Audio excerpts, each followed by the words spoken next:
Yes, we are live, but go ahead. Sure thing. Would you still like to ask your questions? Just be aware, everyone. Hello, everyone. Everyone is joined now. But we'll take Hari's question. Go ahead. Yeah, I just wanted to know, how do we structure our points of profile, like education first, then job experience, and then what are post MBA goals? How do you want us to put in? I think that sounds great. Yep. Okay.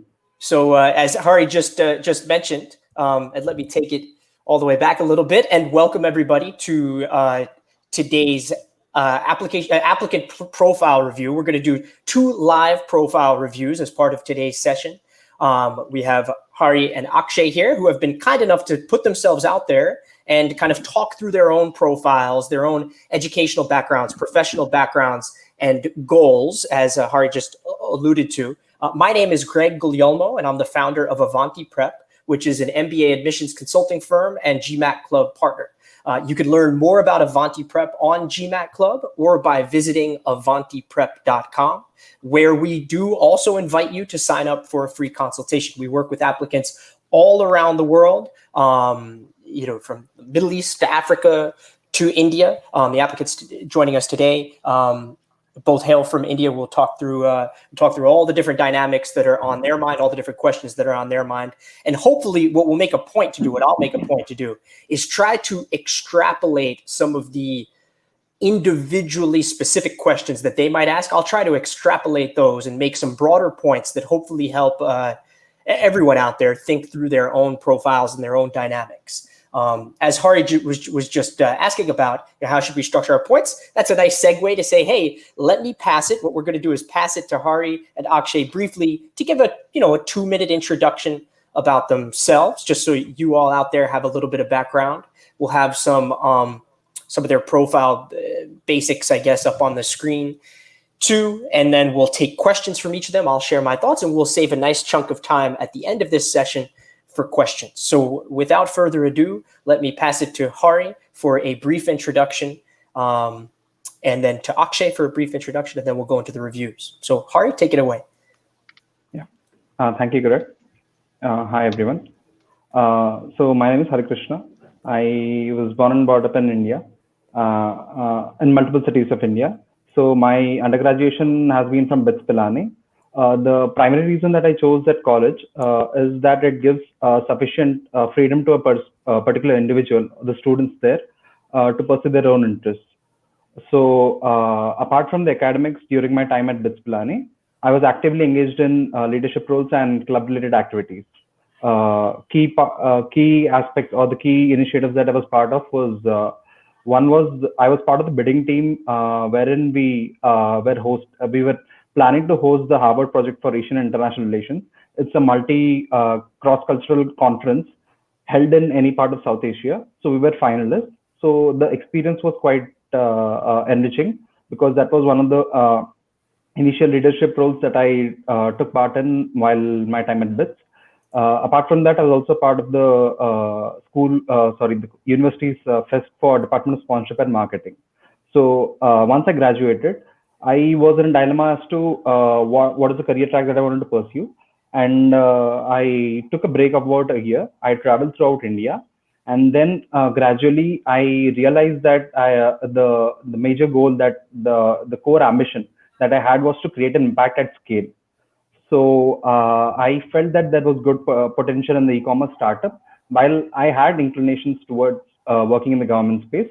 So I thought I'll gain some expertise in this startup arena, and then gradually I can transition into the government or the public sector roles, or the non-profit roles, to speak broadly. So I was as a part of a e-commerce startup in the initial 2 years as a strategic planning manager. So from there, I transitioned myself into project consultant in the government administration, primarily at the district level, to correlate it with the Western administrative mechanism. It's equivalent to a county, to be more specific. So therein, I was involved in implementing a central government scheme called the National Nutrition Mission, which was jointly funded by Government of India as well as World Bank. So the key role was to facilitate the scheme's implementation at the district level, at the grassroots level. And key achievements during the part of that stint was I was able to facilitate the improvement from 50% to 95% adoption of technology among the grassroots workers working for Women and Child Department of the government administration, as well as I was able to successfully mobilize 5,000 grassroots workers towards various initiatives. One among the initiative being administering vitamin C and B12 supplements to the extremely malnourished, because Visakhapatnam as a region in India is quite backward with sufficient amount of population in the tribal area. Yeah. So I'm just going to interject, Hari. I'm sorry to cut you off. Let's just to make sure that we have adequate time for all the questions and the profile review elements. Sure. I think that folks can see up on the screen some of the other bullet points, and perhaps during our Q&A, during our back and forth, some of these other elements might arise. So I'm sorry to have cut you off. And you know what we should do, though? I think, Akshay, if you don't mind holding just for a minute, holding off on your introduction, we're pretty deep into Hari's story right now. So let's actually, Hari, go. Let's just keep going with this. From a profile evaluation or profile review perspective, Okay. Let's just spend your 15 minutes or so now. Then we'll move to Akshay. Then we'll move to questions. What specific questions or concerns do you have about your profile as you look ahead? And when are you thinking about applying? Are you targeting round 2 of this year? Or are you looking ahead? Got it. Okay. So targeting round 2. How far along are you in the process? Are you, pretty well along? You've gotten to know about these schools, picked where you're applying. I know there's some targets there on the bottom, but right. So I did research a bit about these schools that I mentioned, and I also interacted few of the alumni from HBS, LBS I didn't mention over here, but from LBS as well as Wharton. So I was researching more on specific details which will suit my particular profile, like post MBA or my student at the particular B school, the electives that are available or the clubs, the activities that I can participate in, so that they align with my career interests post MBA. So to gather such details, I was interacting with the alumni of these schools. Okay, great. So I'm already in that process. Okay, great. Great to hear. And that is, by the way, just in terms of applicability for those out there, for if folks joined us for the previous session, Felicia Swoop and Danielle Spence from the Tuck and Rotman admissions offices, respectively, highlighted a variety of ways that students should reach out to schools, connect with their programs. That could be with current students. It could be through each school's ambassadors program. Schools have student region representatives, different clubs. So Hari, it's great to hear, by the way, events, webinars, sometimes virtual classes even in this COVID era. So Hari, great to hear that you've taken those steps. What specific questions do you have? What's top of mind for you that would be helpful to cover during today's session? Right. So it's pretty well known that as an Indian male engineer, that's the most competitive bucket among all the buckets applying for B schools. So I would like to know how my profile diversity, my work experience in the public sector or the nonprofit space would add value to the diversity that primarily is a key factor in the decision making of B schools for selecting profiles. Great question. So yeah, I think first and foremost, a very fair observation. I think one that applicants and those who frequent GMAT Club are very, very familiar with, which is that the Indian male applicant pool and even more specifically the Indian male engineering applicant pool is very, very crowded and competitive, and it can become difficult to differentiate oneself. When I think about your work experience, Hari, I think there is differentiation in it because you've spent so many years and have gone so deep into the public sector. I think you really want to own that, and I think it's an asset to you. It might be a little bit non-traditional, so to speak. You might have to make sure that you're, articulating things that are still business relevant, right. And still making sure that whether it's your quant, your familiarity with business concepts, your experience with business activities, your analytical and quantitative experiences, you'll want to make sure in other jobs that are more, say, classically pre-MBA, those things might be more self-evident. I think somebody coming from the nonprofit or public sector, if they're working more in policy-related roles, just make sure that it's very, very interesting. We'll talk about some of the positives of that, but just make sure that you and your recommenders even are still keying in on and making a case for what business relevant and MBA relevant foundations you still do have. And that way, you don't have an admissions committee that looks at you and says, well, this person studied engineering and science during their studies, and they've been working in nonprofit or government since. Do they have any business foundations? You do want to make sure that those business foundations come across. For those who are thinking about applying next year, people in a similar perhaps situation, thinking about applying next year, some people even take the steps of building, an alternate transcript. That's maybe even a strong word, but taking a couple of courses. There's everything from MBA math to HBX certificate of readiness. These all have different levels of commitment and costs associated with them. Some people take math for management courses, but things to basically build up your skill set and showcase to the admissions committee. I do have this business foundation and this business underpinning. And even if you can't do that in a short time frame ahead of a round two, it might be something to think about for the future before the MBA, or at the very, very least, things to make sure you really highlight and key in on when you craft your resume bullets and when your recommenders craft their recommendations. But I think that again, owning the experience you do have, the depth of that experience is interesting and probably a point of differentiation for you, Hari. We could go more into that if helpful. But next, other questions that you may have? Yeah. So I would like to know the GRE score, combined with my GPA. So would that be an obstacle or a downside in my application process? Sure. Or should I go on GRE mode? Yeah. So look, another great question. Kind of ties into a little bit of what we were just talking about the Indian applicant pool, the Indian male applicant pool being very, very crowded and competitive. On the GMAT side, this also underscores a whole, this GRE versus GMAT concept that exists in the marketplace, sort of a fascinating one, if a little bit difficult to navigate on the GRE side. Let's just talk about the GMAT really quickly, because there's probably a lot of people out there who are taking that. So if you read through the different GMAT club forums and different feedback from different consultants, generally speaking, you can go to a school's website.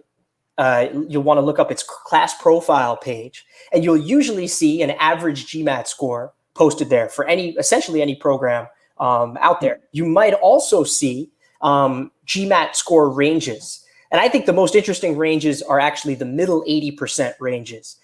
Those are the scores from the 10th percentile to the 90th percentile in a given class, because it kind of shows most of the middle of the bell curve. I'd be a little wary when you see full ranges. Some schools post full ranges. It's literally the lowest score to the highest score in the class, a little bit less helpful. But anyone who's applying from a more crowded and more competitive demographic or applicant pool will typically want to exceed the averages for a given school. You'll hear variably people saying for the Indian male engineering applicant pool, you should be targeting 30, 40 points above an average. Or other people will say, well, kind of like a 740 plus, 750 plus will neutralize, 740, 750 might neutralize the GMAT. So it's it is unfortunately very tough sledding and very difficult to differentiate oneself on the score front. A lot of the the top schools you've got listed there, they have GMAT scores that float around, average scores that float around 730, some maybe 720, and thereabouts. We do know as well, and this stuff changes year to year, but about a year or two ago, I did see a US program ranked in the kind of 10 to 15 range of the rankings that published not only its middle 80% score for all of its class, its middle 80% GMAT score for all of its class, which was roughly 680 to 750. It also published a middle 80% score circulated. It wasn't published online. They circulated a middle 80% score for its Indian students. And instead of 680 to 750, it was 730 to 780. So that speaks to, and that school had roughly a 715 average GMAT. So you can see right there, a school with a 715 average GMAT. It's Indian students in the class who were accepted in the first year class.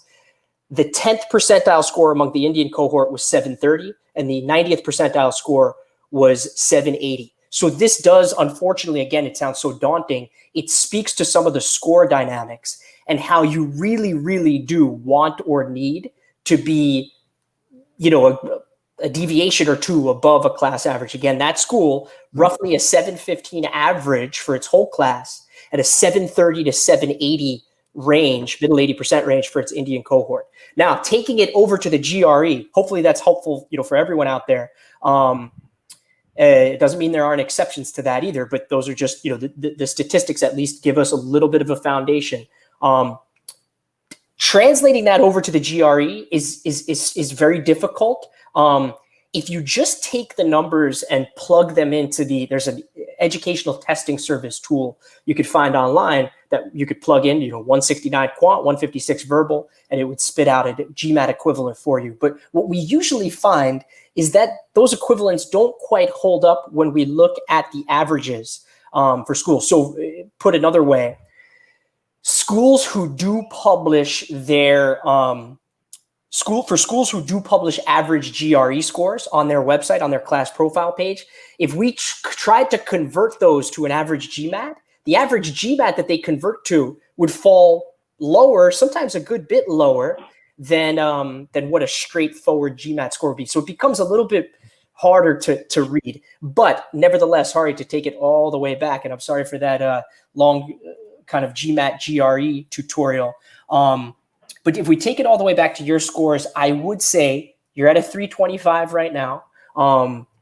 Very high on the quant, a little lower on the verbal. I would definitely encourage you to look at the average quant and verbal GREs for the schools you're interested in.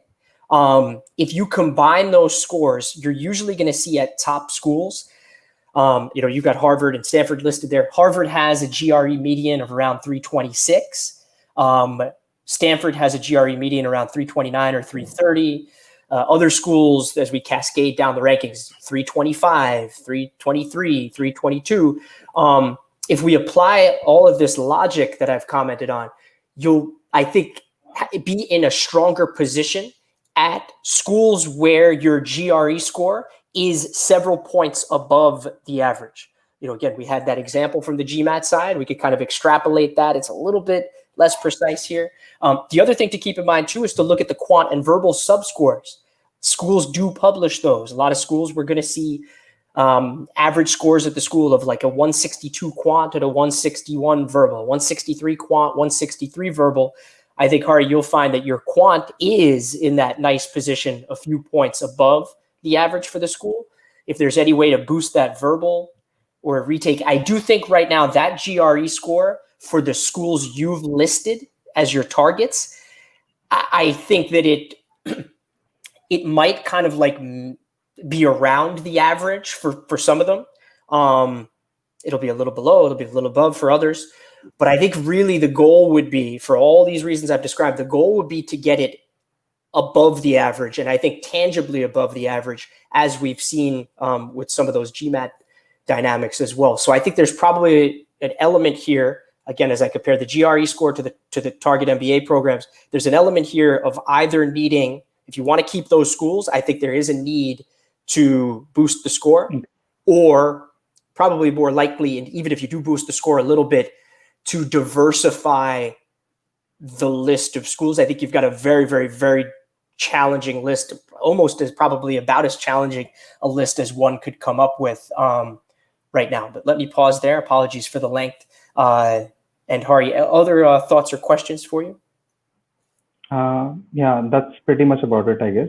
I just wanted to add on that the current role that I'm in, it's a role of a management consultant, but the client is the government. Mm-hmm. So I, like in my essays or profile, this thing, I would like to chip in that there is some element of business, because the projects that I'm currently handling have a lot of business orientation or perspective to it. It does. You're saying it does have that. It does. Yes. Great. Yep. So I think that's That great. hasn't been reflected here, I guess, but it's there in my resume or that I've shared with you, the Yep. brief summary that I've shared. Yes. Yeah. So I think that A, that's great, and B, just make sure that does come across. I often use the term with applicants to unpack the value of what you've done.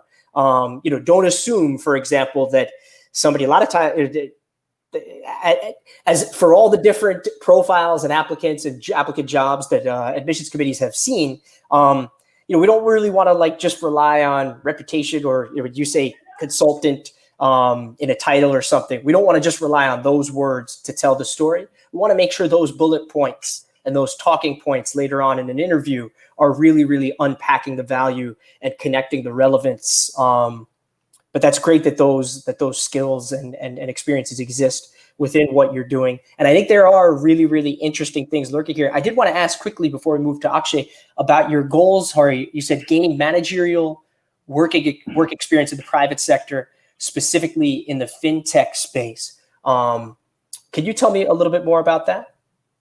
Yes, sure. So in the current role that I'm involved in, I am working for empowerment of a specific section of population which are marginalized, and we are empowering them through microloans, microlending, and using some elements of fintech. So I found that there is a lot of potential to address the poverty-related challenges as well as the livelihood challenges through fintech by leveraging financial technologies, especially the a very dynamic space in the startup arena right now. So I felt that post my MBA, I would like to network with folks working in that space, and probably transition into that into some managerial role in those companies, so that down the line, once I gain sufficient experience, I can apply those learnings in the startup that I co-founded, and currently I've handled about 3 to 4 projects. Got it. Okay, great. So I would like to scale my startup down the line, like 5 to 10 years down the line. That is the goal. Great. Well, appreciate that, and thank you, Hari, for kind of putting yourself out there. We know it's not easy. You put on the spot in front of everybody, so we appreciate you doing that. And maybe we might even circle back during the Q&A portion, touch on other topics of relevance to you as well. Let's turn it over to Akshay with our eye on the clock here. And Akshay, thank you for your patience, and thank you also for your willingness to. And we see good go Akshay go in the comments, some support from the crowd. So Akshay, if you could give us just a brief, we see the basics of your experience up on the screen. So if you could give us just a brief, 1 minute summary, and then we could go into the questions from there. Yeah, sure. So hi, I'm Akshay. As you can see, I graduated from St. Xavier's College in Mumbai.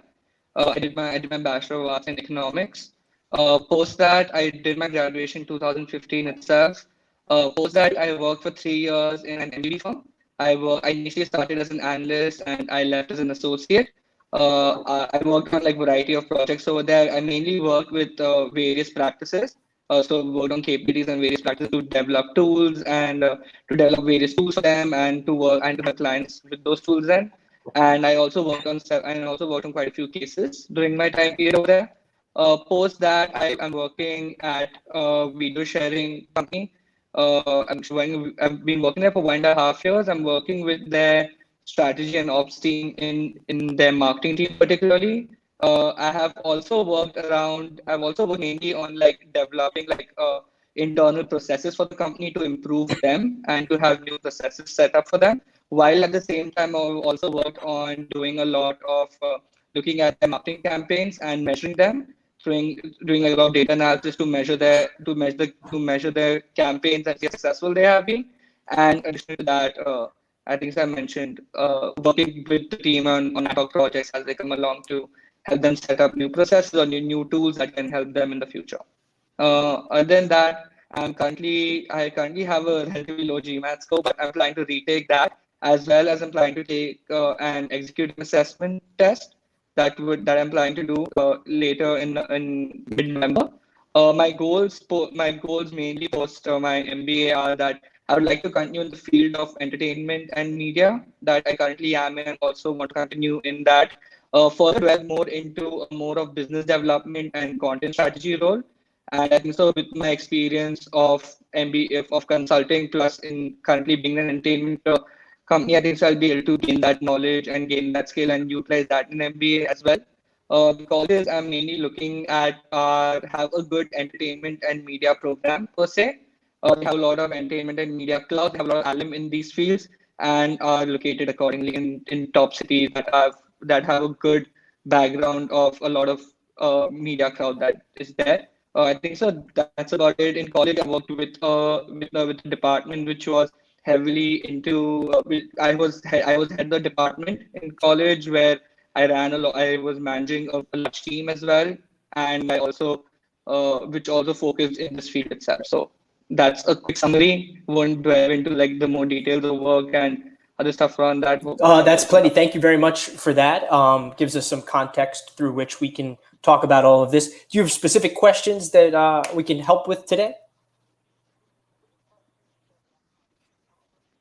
Yeah, so I can start with a few questions, and I would love to hear your thoughts on my profile and other ways I can do to improve them and the score that I should be looking at. I know we dwell a bit into with Hari's session on the GMAT score, so that was really helpful, but it'd be really good to get some context on the executive assessment as well, and like the targeting score that I should be looking at that exam as well. So I can start my questions, start my initial questions.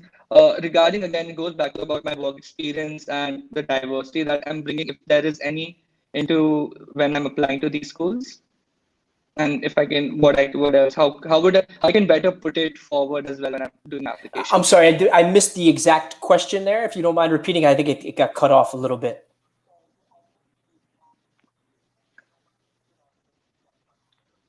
Oh yeah, sure. So regarding my work acts, do I bring a decent enough diversity into the pool since it's a mix, since it's not solely into one of the fields, but a mix of two? And in other ways, how I can portray it better in my applications to be a stronger candidate. Thank you for that. So I think a couple observations on the work experience front. The first thing is, as people can see there on the screen, 3 years as an analyst and an associate at an MBB consulting firm. And then 1.5 years as a project manager, excuse me, at one of the largest video sharing platforms in the world.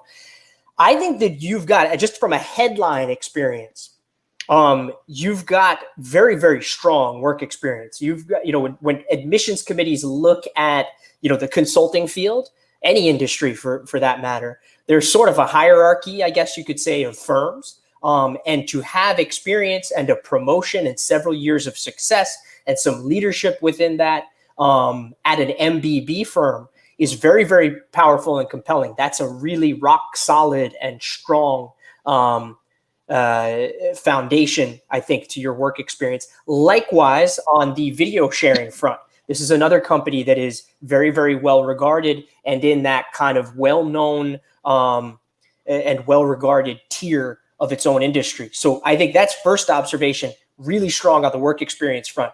The exercise then becomes, so even though, the schools kind of, know and are familiar with these firms and the type of jobs that you've had, how do you make sure that you're articulating things in as compelling a manner as possible? I was fortunate, we're not going to get too micro into the resume right now, but I was fortunate to have a look at your resume as well. I think a few things within it there. You mentioned one thing that caught my eye. You mentioned the promotion at the MBB firm. It's there on the slide. I actually didn't see it in the resume. So that's something we'd want to make sure. I think you had only the most recent role in the resume. Admissions committees love to see progression, an advancement of impact, an advancement on jobs. So where folks do have, for everyone out there, where you do have promotions, I would try to make sure that those are clear. You might have analyst as a few bullets on your resume, and then make sure that promotion, somebody who looks instantly at your resume can see that promotion on there. Sometimes, by the way, as an aside, if people have too many promotions, then you might have to kind of merge a couple of roles on the resume. You still want to show both titles, but you might merge the bullets. But I think that could be an opportunity here. So that's another observation. I think as we reach our hand in even more specifically to the work experience, I'm going to extrapolate this for you, Akshay. It'll be relevant to you, Hari, and to others out there as well. One way to think about work experience is to think about it in context of your overall application narrative. So once you've painted the picture of what you're in an application, or let's say in a classic kind of career goals, why MBA, why our school essay, you want to paint a very specific picture of what your forward-looking goals are. A lot of schools will ask both short and long-term goals. You could even think about short, medium, and long-term goals. But be very, very specific about those goals that you have looking ahead. Then think to yourself, you could almost work backwards. If those are my goals, what knowledge, skills, and experience do I already have that are relevant to those goals, that give me a foundation toward those goals? And what knowledge, skill, and experience am I missing and therefore need to acquire through the MBA? So these are my goals. I've already got A, B, C, D that are very, very specific and very, very related, give me a foundation to achieve those goals. But I'm also missing E, F, G, H. I've got A, B, C, D. I'm missing E, F, G, H. I need to get E, F, G, H through an MBA program. That's why I'm applying for an MBA. And here's exactly how I'm going to get it through your program. So I think as you go through that mental exercise, you will be able to crystallize, at least for the work experience, that A, B, C, D portion. You say to yourself, what are those diverse and relevant experiences that I do have? And then what am I missing? But I think overall work experience is going to be a strength for you. Two very, very well-regarded companies and roles. And then you do still within that want to take advantage and make sure you are, I mentioned unpacking the value before, thinking through the diverse things you've done, and then fitting it into this overall career narrative and goals narrative. Okay. That's really helpful. Thanks. Other questions? Yeah. So I think so. You really answered the question I had. The next one was regarding putting your short-term goals and long-term goals, and especially when you're looking at an essay, the detailing that you need to get into them. I read I was going through multiple essays and also speaking to alums of the respective schools, and it's been like a very broad feedback I've gotten where some people say that you need to show that, okay, this is the A is where you are at, B is what you are, the B school, C would be your the short-term goal, and then D would be a long-term goal, and then linking that together. Given my background, where I think so a little of the mixing is possible, I can show that, which, as you mentioned, very likely, but especially when you're going into the long-term or short-term goals, sometimes do you need to be really specific with the roles that you want or the companies or the exact company that you're looking at? And similarly with the long-term goals, you need to be exactly sure of this is exactly what I want to do, or should it be more of like this is the type of work that I want to do, and then whatever helps me to do that work, I would do that. So what would be an approach that you would recommend? Great question. And just quickly too, you mentioned another kind of device or mnemonic or narrative construct to think, which basically aligns with what I was just describing before. Yeah. It's like I think the letters you used were A is what I've done previously. B is what I'm going to get through the MBA. A plus B, when they're connected, are going to equal C, my short-term goal. And then A, what I did before, plus B, the MBA, plus C, my short-term goal. Once those are connected, will enable my long-term goal. So that's another great kind of mnemonic or narrative construct to keep in mind. It's something that, again, is going to permeate different essays and even interviews later on because it fits into all these different things. As far as specificity of goals, so I do definitely encourage specificity of goals. Sometimes when I see, after each year, people reach out for ding reviews and things like that, or folks I perhaps didn't work with, and they'll say, gee, I don't know what went wrong here. I had great stats. I had great this. I had great that. And then we look at their goals. This is just one of many potential shortcomings, but not shortcomings for you, shortcomings in general that I observe. We look at their goals and realize, gee, these really weren't very specific. So you do want to be specific with your goals. What does that mean? It generally means that you want to have an idea that coming out of each specific program to which you're applying, what company or companies would you recruit for or try to work at? what teams within those companies and what roles within those teams.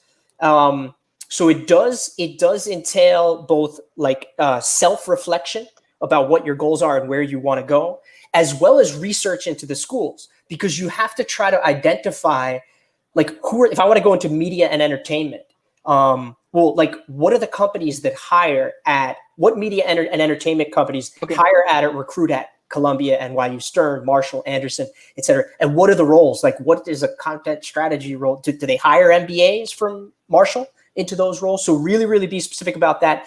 People in an actual essay, how might that manifest? Often in a set, within the sentences of the essay, you will specifically explain that. You might cite a couple of examples, a role such as blank at such company or blank at such company. So be, targeted and specific in that. Okay. Oh, that's really helpful to get a deep dive into that. I think so. The next question was around the EA bit, and I think you already mentioned on what GMAT you should be looking at, but if you could just shed a little more light on, because I think so out of the schools that I'm applying to, or two of the schools in this for sure take an EA for their full-time MBA program as well. Yeah. So if you would shed some light on the scores that I should be looking at. Yep. Say that again. So two schools just got broken up a little bit. I think I heard most of the question. The last part, though, if you don't mind repeating it. So EA schools I should be looking at, since majority, like quite a few of my schools that I'm applying to do consider that as a full-time MBA, as a legitimate score for a full-time MBA program. So what schools I should be looking at or targeting accordingly. Yep. So I think you highlight a couple things here that we can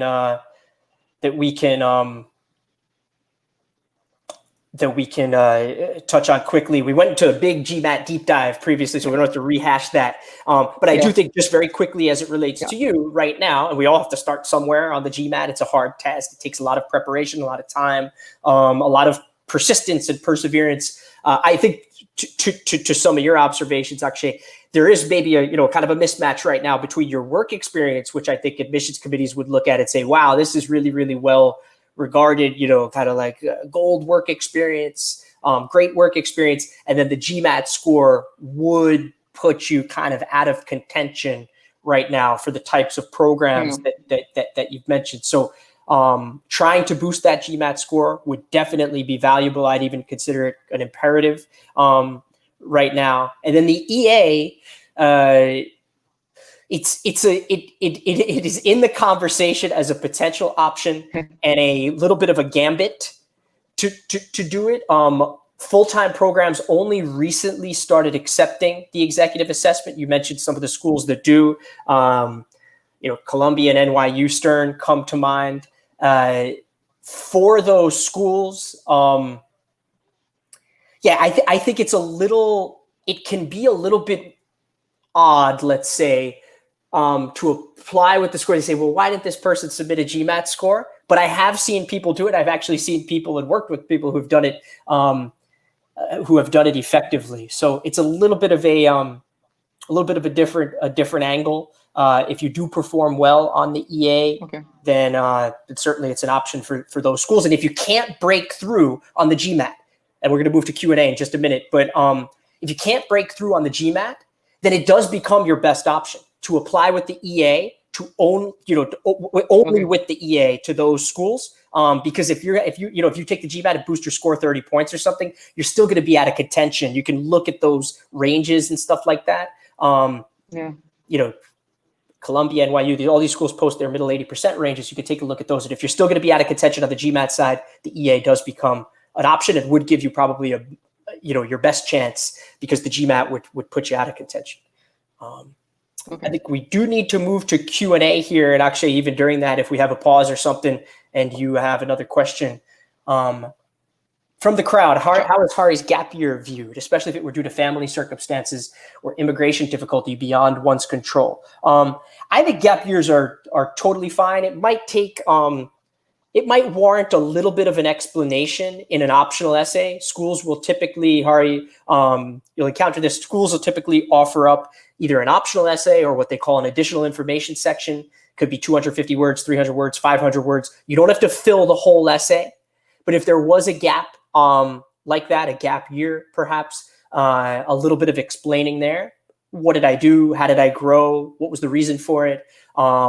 I think can be very, very helpful and can kind of preemptively answer questions that an admissions committee might have when they look at that.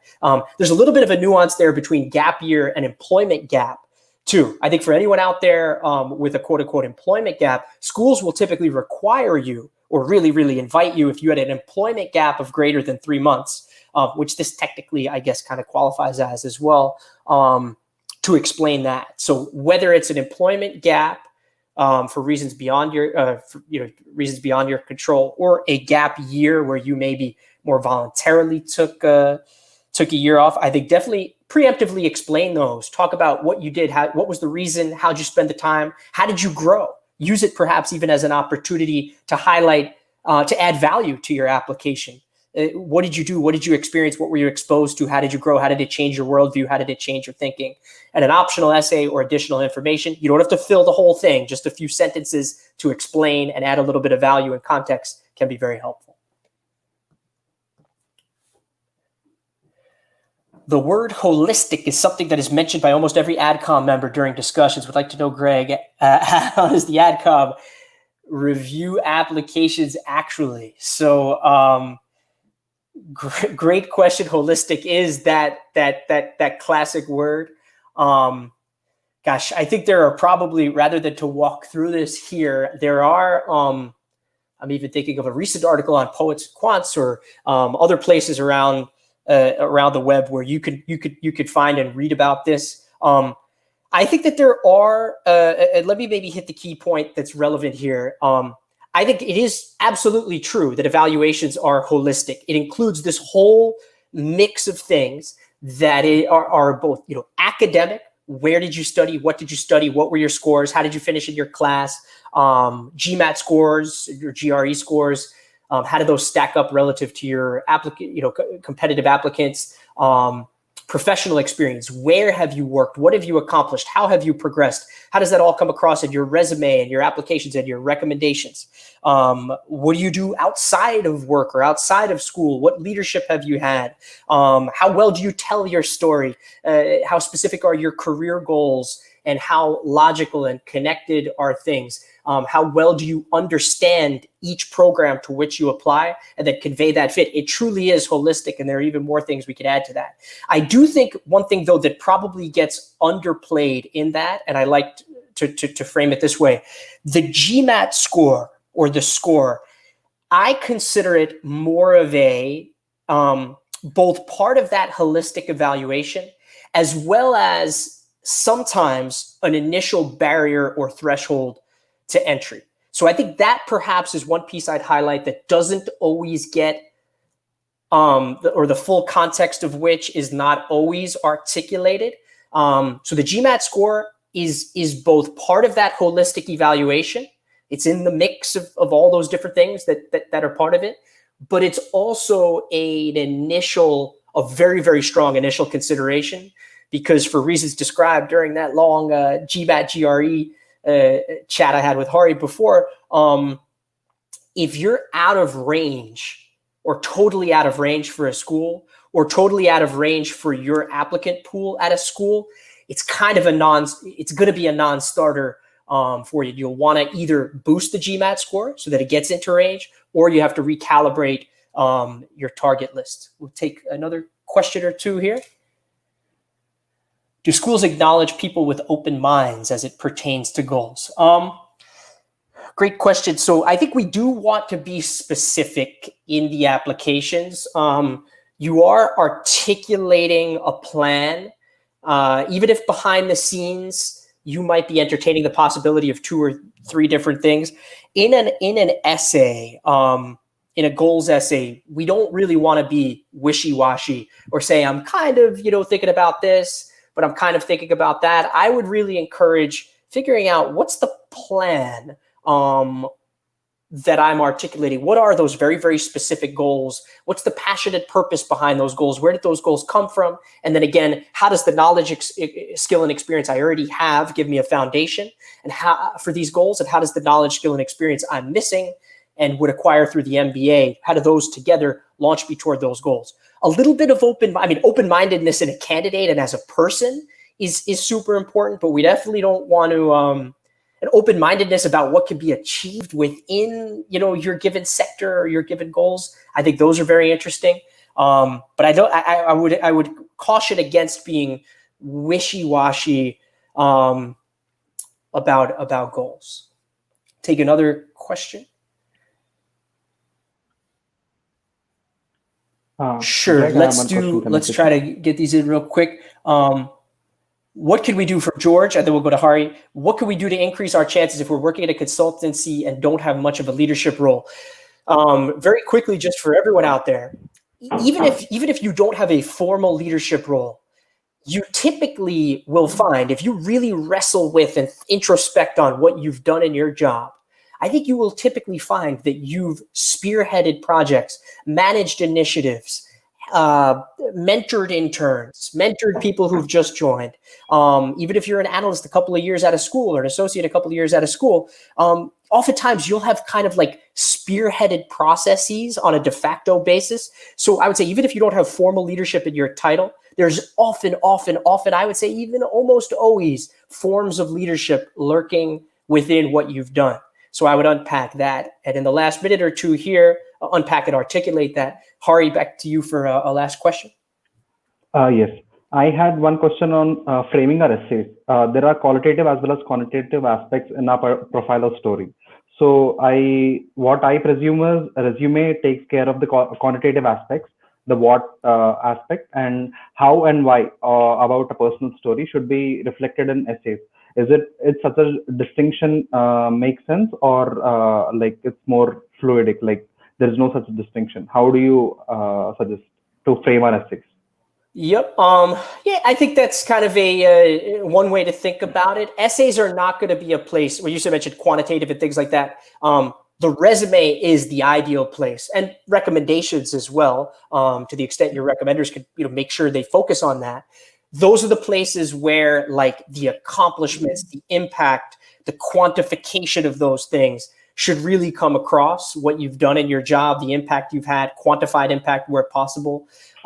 Most essays, when we think about like the professionally oriented essays, you're not really going to be like looking back at what you've done, like in a goals essay or something. You're typically going to be looking forward to your goals and why you need an MBA and why you need an MBA from that particular program. You might have a couple of sentences that very briefly point back to what you've done. But yeah, I think the way you described it is, generally speaking, from an overarching standpoint, a solid way to think about it. With that, I think we do have to wrap here.